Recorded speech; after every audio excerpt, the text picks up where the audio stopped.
Bu, assalamualaikum. Waalaikumsalam. Saya alhamdulillah. Salam semua. Alhamdulillah Bu, saya sehat. Ini Bu, saya ada tugas nih, CGP Angkatan 7. Ya, saya berada di modul 3.1 tentang etika pendidikan. Nah, tujuannya itu saya tuh ingin mewawancara ibu. Karena ibu ini sudah berpengalaman selama menjadi kepala sekolah dan juga banyak masalah dengan kasus-kasus gitu kan setiap harinya ini pasti ya. Dan bagaimana ibu memutuskan setiap permasalahan itu gitu. Nah, yang ingin saya tanyakan ibu, bagaimana ibu mengidentifikasi kasus-kasus yang merupakan dilema etika atau bukan mengidentifikasi permasalahan ibu? Ketika saya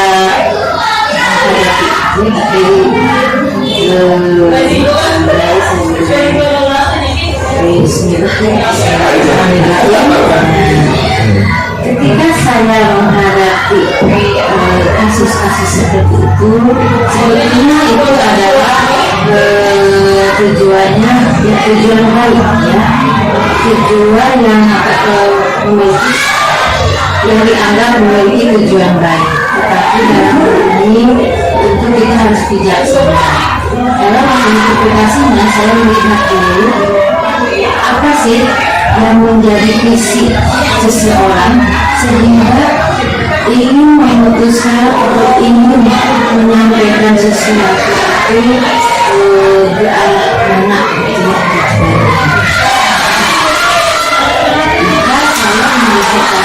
ini sebelum memberikan keputusan saya dilihat dulu nanti bagaimana ada kemanfaatannya memiliki manfaat banyak gak untuk orang lain, terlebih khususnya untuk peserta didik. Jadi dari hal-hal yang muncul ini yang tadi mungkin kasusnya itu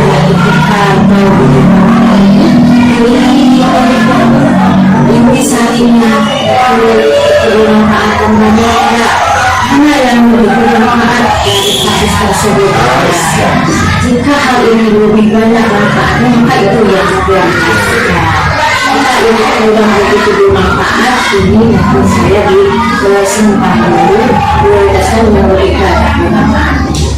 Saya itu cara mengidentifikasi. Ya, jadi dengan cara melihat mana yang lebih bermanfaat. Nah, Ibu, kalau bagaimana Ibu menjalankan ketika Ibu mengambil keputusan di sekolah Ibu ya, terutama pada kasus-kasus dilema etika. Nah, ketika kan dilema etika itu ada dua kepentingan yang sama baik gitu. Yang satu memiliki nilai-nilai kebaikan, yang satu juga bagus juga. Nah, itu kan dilema etika ya. Nah, bagaimana Ibu menjalankannya gitu? Cara mengambil keputusan ketika Ibu dihadapkan pada dilema etika itu bagaimana? Cara menghadapinya karena dua-duanya juga baik bermanfaat, memang harus memiliki nilai rasa pada diri sendiri. Dan artinya kita harus jujur pada diri sendiri. Apakah ini itu betul manfaatnya lebih banyak untuk orang lain gitu ya, sehingga dalam pengambilan keputusan itu tidak sebanyak memutuskan, tetapi melihat pada regulasi agar orang tersebut tidak salah memakai. Kalau ini adalah dua hal yang baik, dua hal pilihan yang baik, tentu saja pilihan itu harus berasas pada hukum sebagai perlindungan untuk mereka dalam nanti melaksanakan keputusan itu, baik dalam dilema etika ataupun dalam rujukan moral. Sehingga harus ada proteksi untuk dirinya, untuk dia apakah dia ini kebermanfaatannya itu sudah sesuai dengan regulasi, karena bagaimanapun juga kita ini adalah abdi negara ya, harus tidak Pelayan masyarakat. ya. Jadi harus ada rasa gitu ya, melihat regulasi berdasarkan terus kemudian apakah dilihat dari manfaat untuk orang banyak. Nah Bu, pertanyaan selanjutnya nih, langkah-langkah apa sih prosedur seperti apa yang biasa Ibu lakukan selama ini dalam mengambil keputusan khususnya dalam dilema etika ini? Langkah yang Ibu ambil itu observasi dulu ya. Observasi dulu apa yang menjadi motivasinya sehingga muncul ini, kemudian dari observasi kasus ini baik itu kasus bullying kita maupun bullying ya, lalu mengumpulkan data sebagai penunjang intinya, karena kalau Ibu bekerja itu basisnya pada data, lihat data, lalu kemudian setelah didapatkan data, setelah dapatkan informasi, kita tarik kesimpulan, lalu menyusun resume untuk memutuskan kalau sudah itu dapat semua itu atau baru diputuskan, tentunya tidak melanggar pada aturan ataupun regulasi yang berlaku. Jadi langkah-langkahnya Ibu observasi dulu permasalahannya, kemudian mengumpulkan data, kemudian tarik kesimpulannya, ya terus menyusun resume ya, agar tidak berbenturan aturan dan norma-norma. Nah Bu, selanjutnya nih, hal-hal apa saja yang selama ini Ibu anggap efektif dalam pengambilan keputusan khususnya dalam kasus dilema etika Bu? Hal-hal tentu saja hal-hal yang berkaitan dengan kehidupan sehari-hari ya, yang bersentuhan dengan lingkungan baik itu di sekolah maupun di luar sekolah ya. Itu dulu, lalu saya kaitkan pula dengan kembali kaitan dengan regulasi atau aturan yang telah ditetapkan baik oleh pemerintah tingkat pusat, oleh pemerintah daerah. Jadi dalam membuat keputusan itu harus memiliki landasan yang jelas. Landasannya apa sehingga keputusan tersebut diberikan?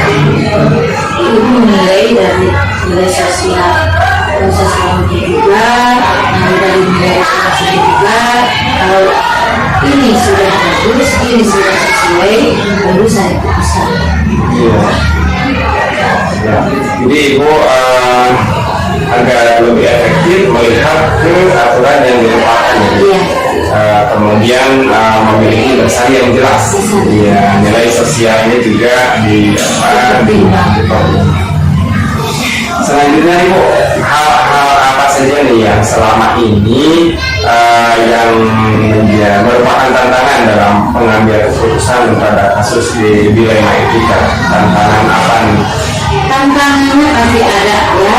Tantangannya itu ketika kita melihat respon yang diberikan oleh yang bersangkutan.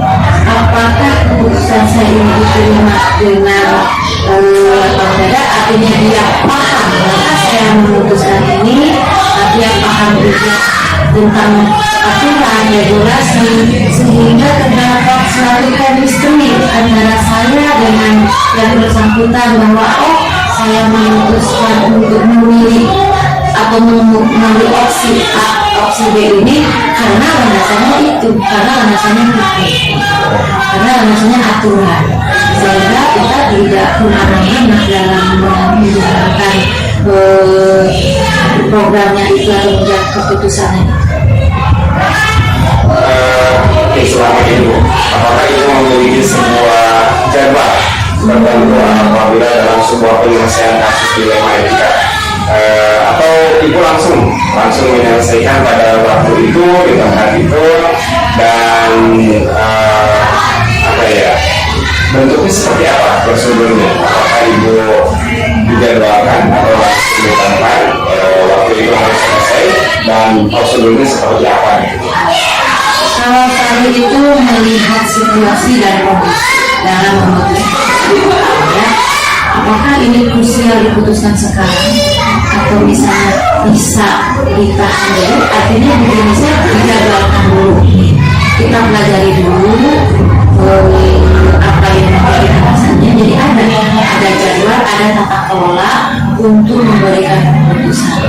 Kalau misalnya ini kita bisa dimusyawarahkan dulu, berarti kita jadwalkan.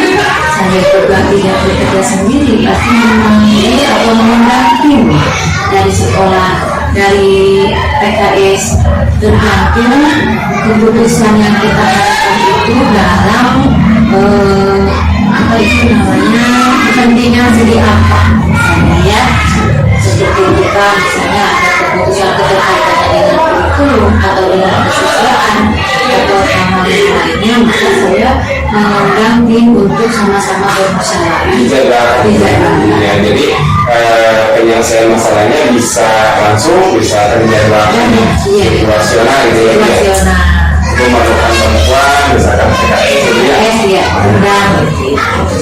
Nah, kalau gitu Bu, ada nggak seseorang atau faktor-faktor apa yang selama ini mempermudah Ibu agar membantu Ibu dalam pengambilan keputusan dalam kasus-kasus dilema etika ini? Tentu saja ada, ya, tentu saja ada di lapangan misalnya di tempat ya, yaitu kembali tadi ada PKS kurikulum, PKS kesiswaan yang membantu memberikan saya tentang informasi juga, lalu ada juga atasan seperti ada pengawas bina ya, kemudian ada juga pimpinan yang lebih tinggi lagi, itu juga sangat membantu ya, dalam memberikan kebijakan atau dalam memberikan suatu keputusan. Ya, jadi menentukan keputusan itu tidak mudah ya Bu ya. Dia harus koordinasi dengan PKS, atasan, kemudian pimpinan yang berwenang, agar nanti pas mengambil keputusan itu sahih adanya gitu ya. Ya. Terima kasih Bu. Nah Bu, dari awal nih obrolan kita, kira-kira apa yang Ibu bisa petik dari apa yang Ibu bisa ambil dari pembelajaran ini? Tentu banyak ya Pak. Kita ini sebagai pimpinan banyak sekali belajar ya. Dalam memutuskan sesuatu itu kita pertama harus jujur pada diri sendiri, setia dan bertanggung jawab pada profesionalisme kerja, sehingga apa yang kita lakukan itu memberikan kontribusi yang besar untuk kembali yang bermanfaat baik kepada guru maupun juga kepada siswa-siswa kita yang ada di sekolah. Ya, jadi yang Ibu bisa ambil adalah kejujuran ya, nilai kebajikan, kesetiaan, bertanggung jawab, ya. Terus sebagai abdi masyarakat ya, profesionalisme, dan tentunya bermanfaat untuk keberpihakan kepada murid, guru dan komunitas sekolah itu. Baik Ibu, terima kasih banyak nih waktunya yang sudah Ibu dalam kesibukan sudah memberikan kesempatan kepada saya untuk wawancara. Sama-sama Pak. Iya, sama-sama. Semoga Pak Hasan sukses terus ya. Dan atas waktunya. Assalamualaikum warahmatullahi wabarakatuh. Waalaikumsalam permasalahan tersebut dan lalu diambil keputusan. Kira-kira hal-hal apa saja yang efektif Bu dalam pengambilan keputusan terutama dalam kasus dilema etika? Hal-hal yang Efektifnya ya, hal-hal yang efektif untuk pengambilan keputusan tentu saja yang satu tadi yang pertama tadi keputusan tersebut harus berpihak kepada siswanya Pak. Kemudian yang kedua harus ada pertanggungjawabannya. Nah kemudian yang ketiga apa ya? Yang ketiga berdasarkan nilai-nilai kebajikan dari keputusan tersebut. Yang nomor 5 nih, pertanyaan nomor 5. Nah, hal-hal apa saja yang selama ini merupakan tantangan dalam pengambilan keputusan pada kasus-kasus dilema etika? Yang menjadi tantangannya tentu saja mungkin ini Pak jadi rada sedikit curhatnya. Yang menjadi tantangan yaitu personil guru itu sendiri atau PPK yang ada di sekolah ini yang akan menjalankan peraturan, ya. Kalau misalnya seluruh PPK-nya itu mempunyai kesadaran, kedisiplinan akan menjalankan sebuah peraturan, maka mungkin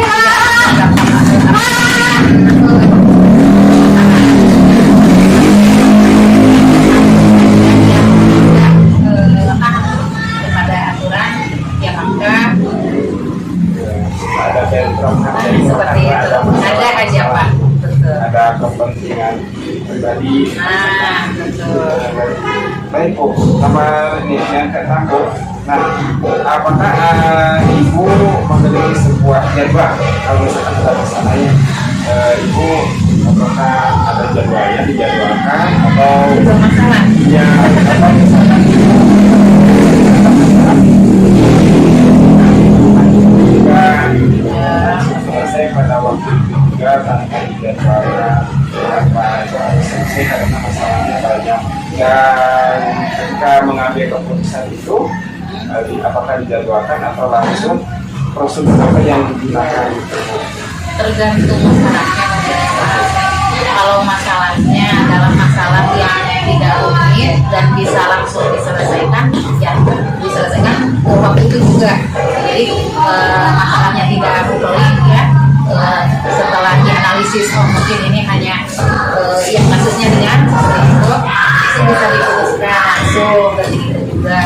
Nah, tetapi apabila kasusnya ini lebih melebar, lebih luas, lebih berat, melibatkan banyak pihak, betul. Jadi itu tentu saja harus dipikirkan dulu sehingga tidak bisa langsung mengambil keputusan, tetapi bisa harus dilalui beberapa tahap yang seperti tadi, harus apa dulu seperti itu ya. Bagaimana Kondisi itunya, permasalahannya. Ibu, dalam mengambil keputusan dalam menghadapi masalah, kira-kira ada nggak atau seseorang atau rekan atau faktor-faktor yang dapat mempermudah Ibu yang membantu dalam mengambil keputusan tersebut? Ada Pak, ada. Alhamdulillah saya di sini sudah 6 tahun, jadi sudah tahu siapa yang karakternya seperti ini, seperti itu, gitu ya, sudah tahu. Jadi alhamdulillah saya punya satu orang PKS yang membantu, gitu ya, yang membantu dan selalu memberikan masukan yang baik bagi saya, sehingga dengan mengambil keputusan tersebut itu matang sekali gitu, karena sering diskusi sama beliau. Jadi mungkin ada pengaruhnya Pak ya, ada yang mempengaruhi saya, tapi tetap saja sebelum keputusan itu diputuskan, tetap saja meskipun ada yang mempengaruhi gitu, tapi kalau mempengaruhinya jelek maka tetap saja saya filter gitu. Tapi untungnya di sini yang mempengaruhi gitu, yang memberikan pengaruhnya itu adalah yang memberi masukan seperti penasehat aja Pak, seperti itu. Berbagi, Ya, ya, betul. berbagi, saling tukar pikiran, sehingga ada pencerahan. Betul, bukan berarti mempengaruhi yang tidak baik ya Pak ya. Ya, ini kan kalau disebut tadi bisa berdampak positif Untuk semua masyarakat, gitu ya. warga sekolah. Ya, warga sekolah. Baik, Bu. Dari awal nih, ini pertanyaan terakhir Bu. Ya. Dari apa yang Ibu utarakan dari awal, kira-kira apa yang bisa Ibu pelajari dari semua ini? Yang saya pelajari, jadi setiap kasus itu harus diselesaikan, setiap masalah harus diselesaikan. penyelesaiannya, ya. Ada solusinya. Ya harus ada solusinya. Jangan dibiarkan begitu saja. Kalau dibiarkan, akhirnya nanti tidak akan kondusif di sekolah ini beberapa negatif gitu. Nah itu mungkin ya kesimpulannya. Dan juga saya di sekolah ini tidak bisa berjalan sendiri, tidak bisa bergerak sendiri. Membutuhkan rekan-rekan, membutuhkan guru semua, membutuhkan pendidikan tenaga kependidikan untuk agar semua bisa berjalan dengan lancar. Maka kita saling bekerjasama, saling membantu, gitu ya, saling mempunyai satu visi dan satu misi sehingga berhasil mencapai tujuan. Baik. Jadi setiap kasus itu harus selesai dan kalau sudah selesai nanti akan berdampak yang baik dan ini akan ibu juga membutuhkan rekan sebagai dari agar semua apa yang kita capai sesuai dengan visi misi dan tujuan sekolah. Betul Pak Asep. Ibu, terima kasih banyak atas waktunya Ibu. Ya, saya banyak belajar dari Ibu. Mudah-mudahan bisa menerapkan juga bisa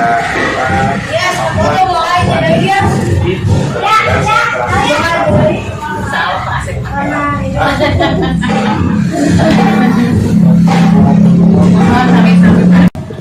Assalamualaikum Ibu. Waalaikumsalam warahmatullahi wabarakatuh. Apa kabar Mas? Alhamdulillah Ibu sehat Ibu. Alhamdulillah. Ibu gimana, sehat, Bu? Alamin. Ini sedikit flu, masih tersisa flu. Sudah beberapa hari, jadi mohon maaf nih, izin masker ya, dan Ya, tidak silakan. menularkan. Mohon maaf sekali. Iya. Terima kasih Bu atas kesempatannya nih saya bisa berjumpa dengan Ibu di sela-sela kesibukan Ibu. Ibu bisa menyempatkan untuk berkomunikasi dengan saya. Ini Bu, saya CGP angkatan 7 nih. Angkatan 7 ada tugasnya yaitu untuk kan Ibu tuh sudah lama nih ya jadi kepala sekolah, sudah beberapa tahun pasti selama menjadi kepala sekolah pasti banyak sekali masalah-masalah, kasus-kasus yang tentunya Ibu memerlukan bagaimana memutuskannya sehingga Ibu bisa bertanggung jawab terhadap apa yang Ibu putuskan. Nah, dari setiap kasus-kasus, masalah-masalah yang Ibu tangani, pertama, bagaimana Ibu mengidentifikasinya, Bu? Baik, terima kasih Pak Asep sudah memberikan kepercayaan pada saya. Walaupun saya kan bukan kepala sekolah penggerak nih, sekolah juga bukan sekolah penggerak, sehingga kalau saya dengar, saya baca, itu banyak sekali hal-hal yang untuk saya baru sekali gitu, istilah-istilah terutama gitu ya. Oleh karena itu mohon maaf nih apabila nanti jawaban saya ini tidak sesuai dengan alur dari guru penggerak, calon guru penggerak atau dari program sekolah penggerak. Tadi Pak Asep mengatakan masalah. Nah, yang namanya di sekolah itu masalah itu sangat-sangat banyak. Nah, tetapi dari masalah ini tentunya yang saya lakukan dipilah-pilih mana yang sifatnya umum, mana yang sifatnya khusus, kasuistik, dan perlu penanganan segera gitu. Kalau yang umum itu biasanya pada perilaku pelanggaran tata tertib, tetapi itu masih bisa diatasi, masih bisa ditangani dengan cara berkomunikasi, baik itu dengan anak siswanya sendiri, komunikasikan dengan orang tua seperti itu.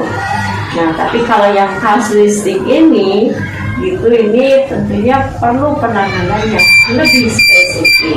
Nah, ini saya mendengar ada dilema etika Iya. gitu ya. Terus terang ini hal baru nih untuk saya, dilema etika dan rujukan moral. Pada kondisi rujukan moral ini kita sudah pasti dapat berpegang pada aturan dan norma yang berlaku ya. Ini karena dalam rujukan moral pilihannya ya hanya salah dan benar gitu ya. Nah, sedangkan pada dilema etika ini untuk membuat sebuah keputusan tentu cukup berat ya. Karena kita harus harus menghadapi dari waktu ke waktu, menghadapi situasi dilema etika, situasi yang bertentangan secara seperti cinta kasih sayang, kebenaran, keadilan, gitu kan ya, kebebasan, persatuan, itu yang saya baca seperti itu dari beberapa referensi gitu. Itu Pak, contoh kasusnya perlu diungkapkan tidak? Barangkali yang pertanyaan berikutnya Bu. Ya, baik. Ya. Pertanyaan berikutnya Bu, kira-kira ketika Ibu ada kasus ya, ada masalah-masalah, langkah-langkah apa Bu? Prosedur seperti apa yang Ibu lakukan selama ini Bu? Baik, prosedur yang selama ini dilakukan itu tentunya harus mengenali dulu permasalahannya. Kenal dulu dengan masalahnya. Kemudian diidentifikasi, dicari akar masalahnya itu apa. Seperti itu. Nah, ketika mengidentifikasi atau mencari akar masalah, tentunya ini perlu melibatkan berbagai pihak, tidak bisa diputuskan oleh seorang sendiri gitu. Ini kalau yang menyangkut dengan siswa, tentunya yang paling dekat dengan siswa adalah guru kelasnya. Nah, sejauh mana guru kelas tahu tentang permasalahan anak tersebut? Nah, setelah dengan guru kelas, kemudian dengan pihak berikutnya, teman-teman siswa itu sendiri. Berarti ada kolaborasi ya, ada komunikasi, ada interaksi, ada kolaborasi dengan orang tua, dengan ormasnya yang dekat dengan siswa ya, koordinator kelasnya, seperti itu Pak Asep. Apakah ini nanti memerlukan kepakaran luar karena misal menyangkut pada aspek psikologi anak, sedangkan kami di sekolah itu bukan atau tidak memiliki tenaga ahli, artinya sekolah memerlukan kepakaran luar. Seperti itu yang sudah kami lakukan. Iya. Bagus sekali Bu, jadi saya bisa belajar banyak. Jadi kalau misalkan prosedur untuk mengambil suatu keputusan dalam melakukan langkah-langkah prosedur dalam masalah itu adalah pertama mengidentifikasi Ya, mengumpulkan informasi, melibatkan berbagai pihak. betul, Terus mencari solusi, mempertimbangkan masih bukti, ada pihak luar gitu. betul. Baik Bu, Kemudian pertanyaan mempertimbangkan bukti, kemudian dikomunikasikan, berkolaborasi. Jika perlu memerlukan tenaga kepakaran luar, kita rujuk atau kita rekomendasikan, atau bahkan kita sekolah memanggil kepakaran luar dengan komunikasi kompeten ya Bu ya. Iya. Ya, luar biasa. Yang selanjutnya Bu, hal-hal apa saja yang selama ini yang Ibu anggap efektif dalam pengambilan keputusan pada kasus-kasus khususnya dilema etika ya. Nah, yang dianggap efektif kita melaksanakan langkah-langkah tadi dengan memegang prinsip sesuai dengan prinsip pada dilema etika ya. Nah, yang intinya bahwa yang kami lakukan menunjuk atau efektivitasnya bagaimana anak bahagia, anak senang tanpa di judgment atau diberi vonis gitu, di vonis yang akan mengganggu kenyamanan anak. seperti itu. Kemudian intinya yang harus kita lakukan ini ya, berpihak pada anak. Jadi melaksanakan langkahnya pertama tadi melaksanakan yang langkah-langkah tadi ya, diutarakan. Kemudian prinsip dilema etika memiliki efektifnya terutama harus keberpihakan kepada anak. Kira-kira hal-hal apa saja Bu yang selama ini merupakan tantangan dalam pengambilan keputusan pada kasus dilema etika ini Bu? Ya. Jadi tantangannya juga cukup banyak nih ketika harus membuat sebuah keputusan dilema etika. Terutama adalah kerjasama dengan pihak-pihak yang perlu diajak kerjasama. Contoh, dengan kesibukan orang tua, itu ketika diharapkan untuk bisa hadir berkomunikasi dengan pihak sekolah, itu kadang-kadang maaf-maafnya abai gitu. Apalagi kalau sudah berbicara harus direkomendasikan. Nah, dengan orang tua mana sih yang mau anaknya memiliki disiplin negatif, memiliki perilaku negatif gitu. Kadang-kadang ketidakjujuran orang tua atau ketidakmauan orang tua untuk membuka diri tentang keberadaan anaknya itu menjadi sebuah tantangan, sebuah kendala untuk kami untuk membuat suatu keputusan.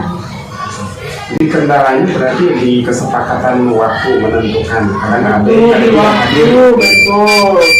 Kemudian dari perilaku orang tuanya sendiri, kalau ini berkaitan dengan siswa, ya menerima atau tidak, ya ini lebih banyak ke keterbukaan orang tua, welcome tidak dengan kondisi anaknya ini.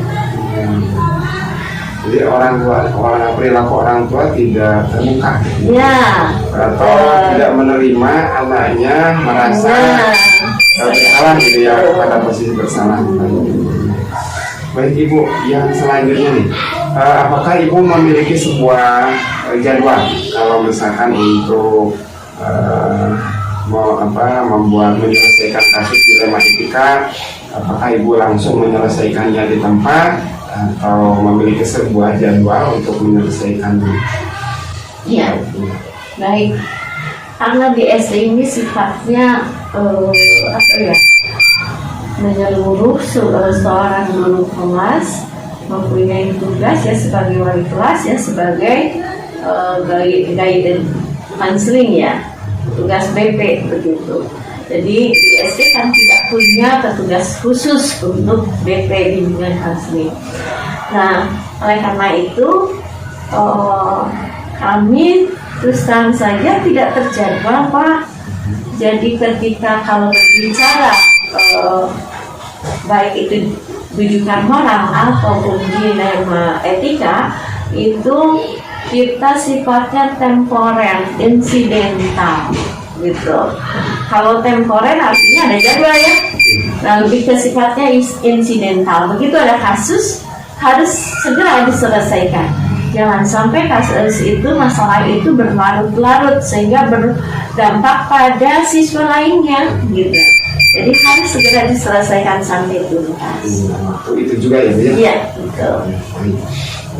Selanjutnya Bu, kira-kira adakah seseorang atau faktor-faktor apa yang selama ini mempermudah atau membantu Ibu dalam mengambil keputusan dalam kasus-kasus ini Bu? Khususnya kasus dilema etika Bu. Ya, terima kasih. Kepala sekolah kan dibantu oleh para PKS. Tentunya para PKS ini adalah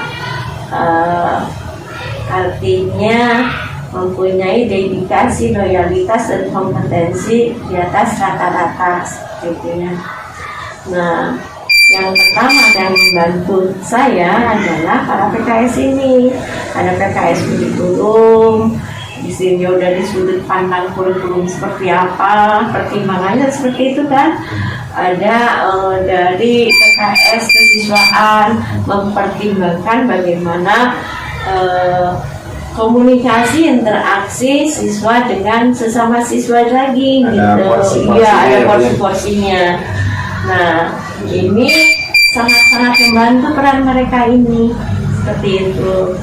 Nanti juga biasanya ini diplenokan juga, ditubuhkan tetapi untuk membuka masalah kepada orang lain, tetapi pihak sekolah terutama di tatanan guru harus paham ada hal yang seperti ini, masalah seperti ini, dan bagaimana solusinya yang tentunya harus berpihak kepada anak.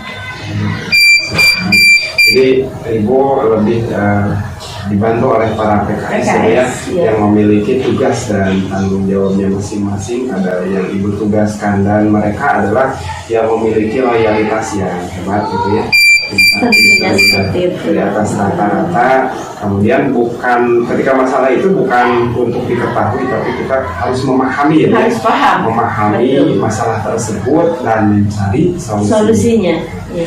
Nah Ibu, dari pertama tadi apa, dari semua hal yang telah disampaikan, pembelajaran apa yang dapat Ibu petik Bu dari pengalaman Ibu mengambil keputusan khususnya di luar negeri?